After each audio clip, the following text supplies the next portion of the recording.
ସୁଭଦ୍ରା ଯୋଜନା ଓଡ଼ିଶା ରାଜ୍ୟର ମହିଳାମାନଙ୍କୁ ସ୍ୱାବଲମ୍ବୀ କରିବା ପାଇଁ ଆର୍ଥିକ ସ୍ୱାଧୀନତା ଦେବା ପାଇଁ ରାଜ୍ୟ ସରକାର ଆରମ୍ଭ କରିଛନ୍ତି ସୁଭଦ୍ରା ଯୋଜନା। ଆସନ୍ତା ସେପ୍ଟେମ୍ବର 17 ତାରିଖ ଦିନଠାରୁ ଏହି ଯୋଜନା ରାଜ୍ୟରେ କାର୍ଯ୍ୟକାରୀ ହେବାକୁ ଯାଉଛି ଏବଂ ଆଜିଠାରୁ ଆବେଦନପତ୍ର ମଧ୍ୟ ଗ୍ରହଣ କରାଯାଉଛି। ଏଥିପାଇଁ ଓଡ଼ିଶା ସରକାର ଏସ୍ଓପି ବା ଏକ ମାର୍ଗଦର୍ଶିକା ଜାରି କରିଛନ୍ତି ଏବଂ ସୁଭଦ୍ରା ଯୋଜନା ବିଷୟରେ ଜାଣିବା ପାଇଁ ଏକ ଟୋଲ୍ ଫ୍ରି ନମ୍ବର 1467 ମଧ୍ୟ ଜାରି କରାଯାଇଛି।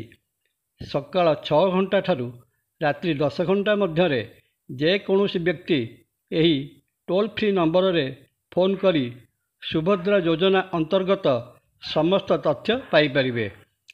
ସୁଭଦ୍ରା ଯୋଜନାରେ ରାଜ୍ୟର ପ୍ରତ୍ୟେକ ଯୋଗ୍ୟ ମହିଳା ହିତାଧିକାରୀ 5 ବର୍ଷରେ 50,000 ଟଙ୍କାର ସହାୟତା ରାଶି ପାଇପାରିବେ।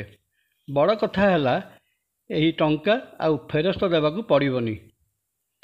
ସୁଭଦ୍ରା ଯୋଜନାରେ ମିଳିବାକୁ ଥିବା 50,000 ଟଙ୍କା ପ୍ରତିବର୍ଷ 10,000 ଟଙ୍କା ଆକାରରେ ଦିଆଯିବ ଏବଂ ବର୍ଷକୁ 2 ଥର ରକ୍ଷାବନ୍ଧନ ଓ ମହିଳା ଦିବସ ଏହିପରି 2ଟି କିସ୍ତିରେ ଟଙ୍କା ଦିଆଯିବ।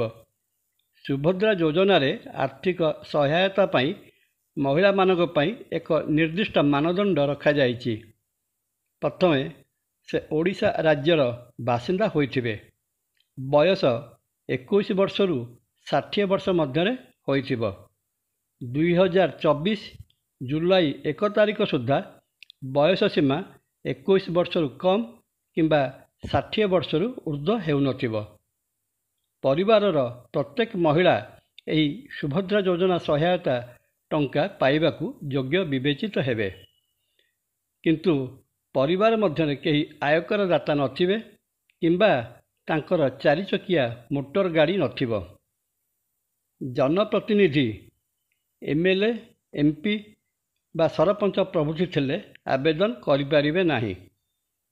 ସରକାରୀ ଚାକିରି କରୁଥିଲେ କିମ୍ବା ବାର୍ଷିକ 18,000 ଟଙ୍କାରୁ ଉର୍ଦ୍ଧ୍ୱ ସରକାରୀ ସହାୟତା ପାଉଥିଲେ ସୁଭଦ୍ରା ଯୋଜନାରେ ସାମିଲ ହୋଇପାରିବେ ନାହିଁ।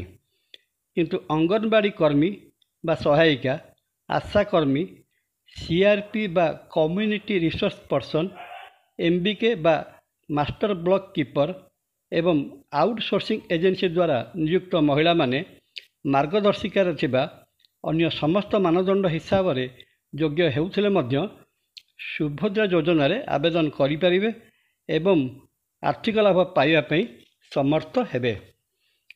ସୁଭଦ୍ରା ଯୋଜନାରେ ଆର୍ଥିକ ସହାୟତା ପାଇବା ପାଇଁ ଆବେଦନ କରିବା ପାଇଁ ଯୋଗ୍ୟ ମହିଳା ହିତାଧିକାରୀମାନେ ଆବେଦନଗୁଡ଼ିକ ଏକ ପ୍ରିଣ୍ଟେଡ୍ ବା ମୁଦ୍ରିତ ଫର୍ମରେ ପୂରଣ କରି ଅଫଲାଇନ୍ ତଥା ସୁଭଦ୍ରା ପୋର୍ଟାଲ ମାଧ୍ୟମରେ ଅନଲାଇନ୍ କରାଯାଇପାରିବ।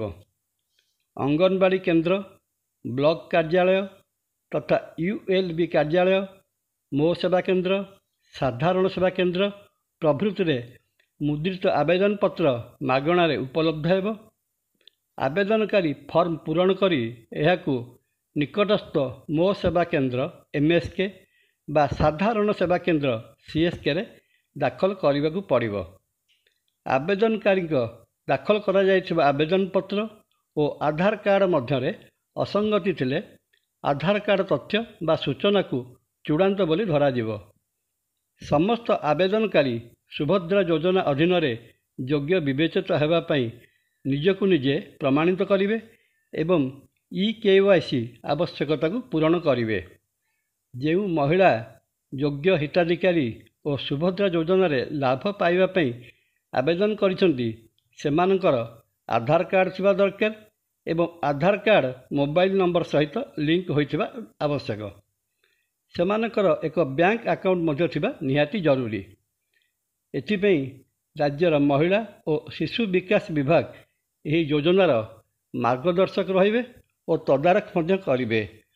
ଆଉ ଥରେ ମଧ୍ୟ କହି ରଖୁଛି, ଏଥିପାଇଁ ଏକ ଟୋଲ୍ ଫ୍ରି ନମ୍ବର 1467 ଜାରି କରାଯାଇଛି। ଯେଉଁମାନେ ସୁଭଦ୍ରା ଯୋଜନା ବିଷୟରେ ଜାଣିବା ପାଇଁ ବା ତଥ୍ୟ ପାଇବା ପାଇଁ ଇଚ୍ଛୁକ ସେମାନେ ଏହି ନମ୍ବରରେ ସକାଳ 6ଟା ଠାରୁ ରାତ୍ରି 10 ଘଣ୍ଟା ମଧ୍ୟରେ ଫୋନ୍ କରି ସମସ୍ତ ତଥ୍ୟ ପାଇପାରିବେ। ରଖୁଛି, ଧନ୍ୟବାଦ।